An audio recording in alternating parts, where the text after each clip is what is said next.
বস্তুবাদীদের মতে এই চারটা শক্তি যার বেশি সে পৃথিবীতে পরাশক্তি। তো বলা হয় আমেরিকার এই চারটা জিনিস বেশি। আমেরিকার রিজার্ভ আছে 23 ট্রিলিয়ন ডলার। বাংলাদেশের বোধহয় এখন আছে 30 billion dollar. Billion billion 1000 বিলিয়নে 1 trillion. আমেরিকার রিজার্ভ আছে 23 ট্রিলিয়ন ডলার। কিন্তু ওর চেয়ে গরিব দেশও পৃথিবীতে নাই, কারণ ওর ঋণ আছে 37 ট্রিলিয়ন ডলার। এই জন্য পৃথিবীতে যুদ্ধ লাগায়। কি লাগায়? কেন? তেল চুরি করতে, স্বর্ণ চুরি করতে, আর অস্ত্র বিক্রি করতে। কারণ অস্ত্র বিক্রি না করলে আমেরিকার অর্থনীতি, এখন তার খুব চেষ্টা সাবকন্টিনেন্টে, ইন্দো প্যাসিফিক অঞ্চলে, বাংলাদেশ, পাকিস্তান, ভারত, তাইওয়ান, এই অঞ্চলে একটা যুদ্ধ সৃষ্টি করতে চাচ্ছে। যদি এই দেশগুলোর সঠিক নেতৃত্ব না থাকে, রাজনৈতিক দলগুলোর ঐক্য না থাকে, যে কোনো সময় আমেরিকা এই অঞ্চলে একটি বড় ধরনের যুদ্ধের আয়োজন করতে পারে। কারণ যুদ্ধ ছাড়া আমেরিকা টিকবে। যুদ্ধের মাধ্যমে এই চারটা শক্তি সে অর্জন করে। মানি ওর আছে 23 ট্রিলিয়ন ডলার। মাসাল পাওয়ার প্রায় 5000-এর উপর অ্যাটম বোম তার আছে। বিগত 16 বছর কত বাধা বিপত্তি, হামলা মামলা, নির্যাতন নিপীড়নের পাহাড়কে ডিঙ্গিয়ে আমি আল্লাহর কোরআনের দাওয়াত নিয়ে সারা দেশে ঘুরেছি। এখন তো আমি মনে করি না আমার জন্য বাংলাদেশ প্রতিকূল। হতে পারে আমার কোনো সঠিক বক্তব্য কারো ভালো লাগে না, কারো কষ্ট লাগতে পারে, কিন্তু কোরআন সুন্নাহ থেকে প্রতিটি কথা অনেকের ভালো তো নাও লাগতে পারে। সেজন্য আমার কোনো পরোয়া নেই। কে বা কারা আসবে, কে বা কারা মাহফিলে আসবে না, সেটাও আমি দেখি না। আমি কথা বলি আল্লাহর জন্যে, সাহায্য চাই আল্লাহর কাছে, পুরস্কারও চাই আল্লাহর কাছে। কিন্তু উম্মতে মুহাম্মাদি যখন একসাথে হাত উঠায়, আল্লাহ ফেরত দেন না। মোজাম তাবারানির হাদিস, রাসূলুল্লাহ সাল্লাল্লাহু আলাইহি ওয়াসাল্লাম ইরশাদ করেছেন, মা রাফা'a কওমুন আকুফাহুম ইলাল্লাহি তাআলা ইয়াসআলুনাহু শাইআন ইল্লা কানা হাক্কান আলাল্লাহি আন ইয়াদা ফি আইদিহিম আল্লাযী সাআলুহু। আল্লাহর হাবিব ইরশাদ করেছেন, আমার উম্মতের মুমিনরা যদি দলবদ্ধভাবে আল্লাহর কাছে হাত তুলে আল্লাহর কাছে কিছু চায়, আল্লাহর উপর হক হয়ে যায়, আমার উম্মতের সেই মুমিনদের হাতে ওরা যা চায় আল্লাহ তা দিয়ে দেন। তাহলে আমরা যে দোয়াতে হাত তুলব, আমাদের দোয়া আল্লাহ কবুল করবেন, গুনাহ মাফ হবে, তওবাও কবুল হবে। এতে আমরা খুশি না বেজার?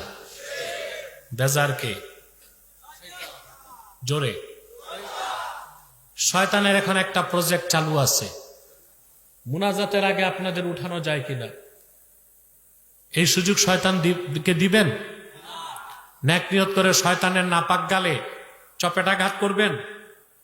কথা বলেন। আমরা নিয়ত করছি কিছুক্ষণ পরে আজকের মুনাজাত করে গুনাহ মাফ করে নিষ্পাপ বেহেশতি আল্লাহওয়ালা হয়ে বাড়ি যেতে চাই। কারা কারা হাত তুলে আল্লাহকে দেখা। ইয়া আইয়ুহাল্লাযীনা আমানু ইত্তাকুল্লাহা ওয়া কুনু মা'আস সাদিকিন। ঈমানদারগণ, তোমরা মহান আল্লাহকে ভয় করো।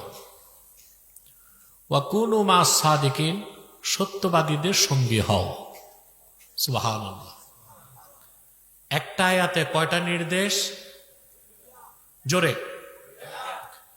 তোমরা আল্লাহকে ভয় করো আর সত্যবাদীদের সঙ্গী হও। সুবহানাল্লাহি বিহামদিহি। মুমিনের জীবনে আল্লাহর ভয় সবচেয়ে বড় সম্বল, ঠিক না? সম্বল বুঝেন আপনারা? আপনার ঘরে যেটা আছে 10 ভরি স্বর্ণ, 1 কোটি টাকা, এটা সম্পদ, সম্পদ।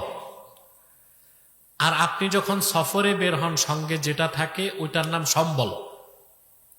সফরে কোনটা দরকার, সম্পদ না সম্বল? সফরে সম্পদ কাজে, সম্বল কাজে। আল্লাহ রাব্বুল আলামিন বলেন ওয়াতাজাওয়াদু ফাইন্না খায়রাজ যাদিত তাকওয়া। মুমিনগণ তোমরা পাথেয় প্রস্তুত করো, মুমিনদের জন্য এই পৃথিবীতে সর্বশ্রেষ্ঠ সম্বল হলো তাকওয়া। বলেন সুবহানাল্লাহ।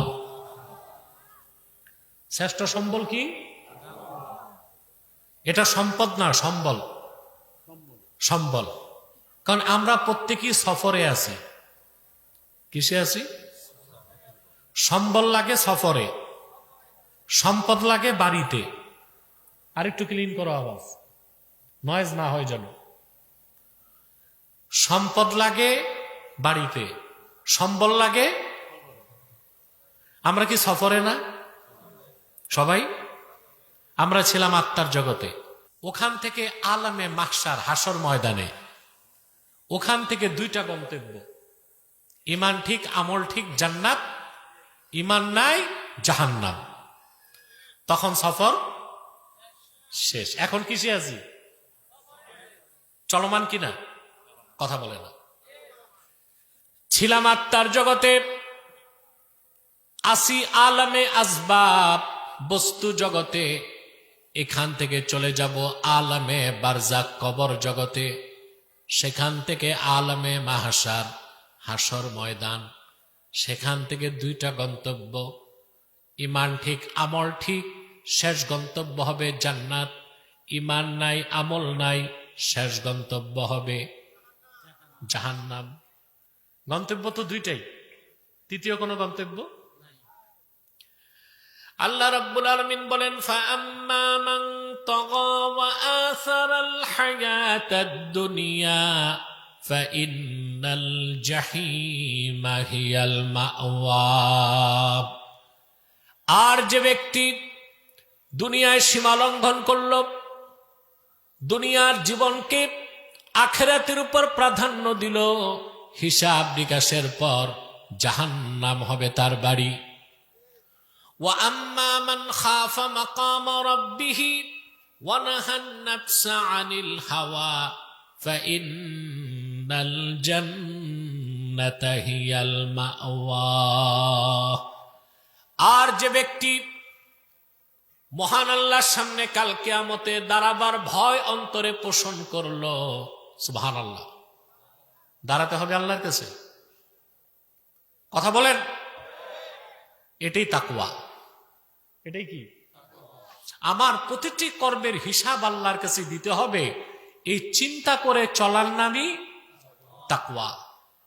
আল্লাহ বলেন ফাম্মা মান খাফা মাকামা রাব্বিহ, যে তার রবের সামনে দাঁড়াবার ভয় অন্তরে পোষণ করলো, ওয়া নাহান নাফসা আনিল হাওয়া, তার মন যা চাইলো তার থেকে নিজকে রক্ষা করলো, ফাইন্নাল জান্নাতা হিয়াল মাওয়া, হিসাব নিকাশের পর জান্নাত হবে তার বাড়ি। তখন সফর। এখন সফরে সম্বল লাগবে। ওই সম্বলের নাম কি? তাকওয়া। কি নাম? সুবহানাল্লাহ। আপনার আখিরাতে বেহেশতের সফরে সম্বল হচ্ছে তাকওয়া। এই তাকওয়া যদি, আল্লাহর ভয়টা অন্তরে যদি আনতে পারেন, নগদ 4টা জিনিস আল্লাহ দুনিয়াতে আপনাকে দিবেন। কটা জিনিস? আমি বলি, আপনি আঙ্গুল দিয়ে গণনা করেন। রাহমাত, জোরে, রাহমাত, ইজ্জত, নুসরাত মানে কুওয়াত, দৌলত। যে ব্যক্তি আল্লাহকে পৃথিবীতে ভয় করবে, আল্লাহ তাকে পৃথিবীতে নগদ 4টা জিনিস দিবেন, রাহমাত, ইজ্জত, কুওয়াত, দৌলত। সুবহানাল্লাহ। প্রথম কি দিবেন? জোরে। আল্লাহ পাক বলেন ইন্না রাহমাতাল্লাহি করিবুম মিনাল মুহসিনিন। নিশ্চয় আল্লাহর রহমত মহসিন, সৎকর্মশীল মুত্তাকি বান্দাদের সাথেই, মুত্তাকি বান্দাদের কাছেই আল্লাহর রহমত। বলেন সুবহানাল্লাহ। 2 নাম্বার দিবেন আল্লাহ ইজ্জত। কি দিবেন? ইজ্জত চান? কথা বলে। ইজ্জত কার পক্ষ থেকে? সম্মানটা আল্লাহর পক্ষ থেকে। যারা বস্তুবাদী, ইহজাগতিক পরকালের বিশ্বাস নাই, তারা সম্মান চায় চারটা জিনিসে। কটা জিনিসে? প্রথম হচ্ছে মানি, টাকা। মানুষ টাকা কামাই করে সম্মানের জন্য। কিসের জন্য? মানি, মাসাল, পেশি শক্তি। তারপর হচ্ছে মিডিয়া। 4 নাম্বারটা হচ্ছে ম্যান্ডেট। এই যে মানুষ নির্বাচন করে, রাজনীতি করে কেন? এমপি হবে, মন্ত্রী হবে, সম্মানের জন্য না? কথা বলেন। কয় জায়গায় সম্মান খোঁজে মানুষ? দুনিয়াদার। কয় জায়গায়? মানি, টাকা। যার টাকা আছে সে মনে করে আমার সম্মান আছে, ঠিক না? মাসাল, পেশি শক্তি। তারপর হচ্ছে মিডিয়া, তারপর হচ্ছে ম্যান্ডেট। বস্তুবাদীদের মতে এই 4টা শক্তি যার বেশি সে পৃথিবীতে পরাশক্তি। তো বলা হয় আমেরিকার এই 4টা জিনিস বেশি। আমেরিকার রিজার্ভ আছে 23 ট্রিলিয়ন ডলার। বাংলাদেশের বোধহয় এখন আছে 30 billion dollar. Billion, billion, 1000 বিলিয়নে 1 trillion. আমেরিকার রিজার্ভ আছে 23 ট্রিলিয়ন ডলার। কিন্তু ওর চেয়ে গরিব দেশও পৃথিবীতে নাই, কারণ ওর ঋণ আছে 37 ট্রিলিয়ন ডলার। এই জন্য পৃথিবীতে যুদ্ধ লাগায়। কি লাগায়? কেন? তেল চুরি করতে, স্বর্ণ চুরি করতে, আর অস্ত্র বিক্রি করতে। কারণ অস্ত্র বিক্রি না করলে আমেরিকার অর্থনীতি। এখন তার খুব চেষ্টা সাবকন্টিনেন্টে, ইন্দো প্যাসিফিক অঞ্চলে, বাংলাদেশ, পাকিস্তান, ভারত, তাইওয়ান, এই অঞ্চলে একটা যুদ্ধ সৃষ্টি করতে চাচ্ছে।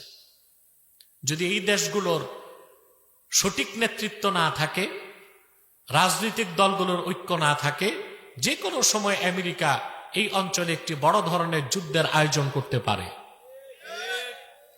কারণ যুদ্ধ ছাড়া আমেরিকা টিকবে। যুদ্ধের মাধ্যমে এই 4টা শক্তি সে অর্জন করে। মানি, ওর আছে 23 ট্রিলিয়ন ডলার। মাসাল পাওয়ার, প্রায় 5000-এর উপর অ্যাটম বোম তার আছে। তার পেশি শক্তি আছে, ঠিক না? তারপরে মিডিয়া, আল জাজিরা ছাড়া যতগুলো সংবাদ মাধ্যম সব ওর হাতে। 4 নাম্বার হচ্ছে ম্যান্ডেট। পৃথিবীতে যত মাস্তানি আর বদমাশি করতে হয় লাইসেন্স নিতে, জাতিসংঘ তার বাড়িতেই। এই জন্য তাকে বলা হয় কি? সুপার পাওয়ার, পরাশক্তি। কিন্তু আপনারা কি জানেন এই পরাশক্তি আমেরিকা মধ্য এশিয়ার একটি গরিব মুসলিম দেশের কাছে হেরে গেছে? আফগানিস্তান। শোচনীয় হারছে না? 19 বছর যুদ্ধ করে হারছে। শুধু তার যুদ্ধের ব্যয় হয়েছে আফগানিস্তানে 2.6 ট্রিলিয়ন ডলার।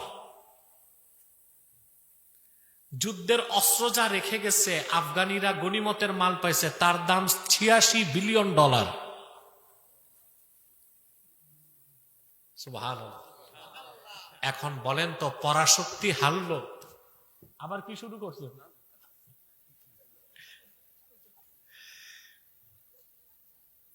পরাশক্তি হারছে একটি গরিব মুসলিম রাষ্ট্রের কাছে, যে দেশের মানুষের অ্যাটম নাই, ফাইটার নাই, মাসাল নাই, মিডিয়া নাই, ম্যান্ডেট নাই, মানি নাই, আছে ইমান।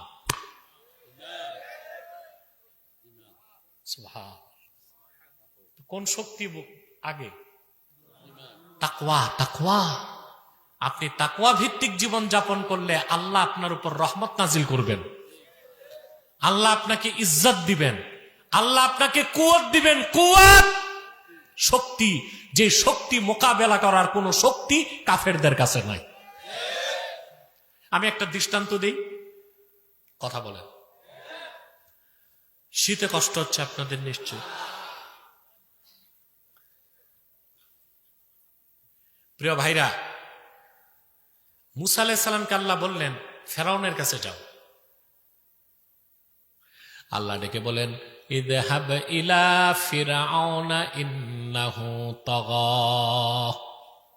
মুসা, জলদি করে ফেরাউনের কাছে যাও, সে সীমা লঙ্ঘন করেছে। সামনে বসলেই তো হবে। মুসা আলাইহিস সালাম চিন্তা করছেন, আমার কি আছে, আমি তার কাছে যাব কি নিয়ে? ওর তো অনেক শক্তি। ফেরাউনের যে টেরিটরি, ভূখণ্ড ছিল 9.5 লক্ষ বর্গ মাইল। তার পদাতিক বাহিনী, ঘোড়সওয়ার বাহিনী ছিল 80,000। তার উপদেষ্টা পরিষদ ছিল ফেরাউনের, এটা জানেন? এখন আছে না উপদেষ্টা পরিষদ? কথা বলে। ফেরাউনেরও ছিল। ফেরাউনের পলিটিক্যাল অ্যাডভাইজার, রাজনৈতিক উপদেষ্টা ছিল হামান। তার ফাইন্যান্সিয়াল অ্যাডভাইজার, অর্থ উপদেষ্টা ছিল কারুল। মুসা আলাইহিস সালাম চিন্তা করছেন, এই প্রচন্ড প্রতাপশালী স্বৈর শাসককে মোকাবেলা করব কি দিয়ে? হযরত মুসা তখন আল্লাহকে ডাক দিয়ে বললেন, তিনি শক্তি চাইলেন। কি চাইলেন? মনে রাখবেন, মানুষের শক্তি মাথায়, পশুর শক্তি দেহে। পশুর শক্তি, মানুষের শক্তি, পশুর শক্তি দেহে। আপনাদের দেশে হাতি দেখেন না? কথা বলে না। হাতির দেহে শক্তি বেশি না? মাহুত বসে কই? হাতির পিঠে। এই যে এত শক্তিশালী হাতিকে কাবু করলো মানুষ কি দিয়া? দেহের শক্তি না মাথার শক্তি? সুবহানাল্লাহ। মানুষের শক্তি মাথায়, পশুর শক্তি দেহে। মুমিনের শক্তি 3 জায়গায়, মাথায়, দেহে, সিনায়। কোথায়? সুবহানাল্লাহ। মুসা আলাইহিস সালাম শক্তি চাইলেন মাথায় না, পেশিতে না, সিনায়। আল্লাহকে ডেকে বললেন, ক্বালা রাব্বিশরাহ লি সাদরি ওয়া ইয়াসসির লি আমরি ওয়াহলুল উকদাতাম মিন লিসানি ইয়াফকাহু কওলি। ডেকে বললেন, ওহে আমার রব আল্লাহ, তুমি আমার সিনাটাকে উন্মুক্ত করে দাও, বক্ষটা খুলে দাও, আমার কাজ আমার জন্য সহজ করে দাও, আর আমার মুখে যে জড়তা আছে সেটা তুমি দূর করে দাও। শক্তি চাইছেন কই? কথা বলেন। সুবহানাল্লাহ। তারপর বিজয় হলো কার? ফেরাউনের না মুসা নবীর? ফেরাউনের সব ছিল, মানি, মাসাল ছিল কিনা, ম্যান্ডেট, ওর উপদেষ্টা পরিষদ ছিল। তারপরও সিনা শক্তির কাছে হেরে গেছে। প্রত্যেক মুমিনকে আল্লাহ তাআলা সিনায় শক্তি দেন। যার তাকওয়া যত বেশি, তার সিনার শক্তি তত বেশি। বলেন সুবহানাল্লাহ। আপনি যদি আল্লাহকে ভয় পান, কটা জিনিস দুনিয়ায় পাবেন? প্রথম কি? রাহমাত, তারপরে ইজ্জত, তারপরে কুওয়াত, সুবহানাল্লাহ। 4 নম্বরে দৌলত, সুবহান।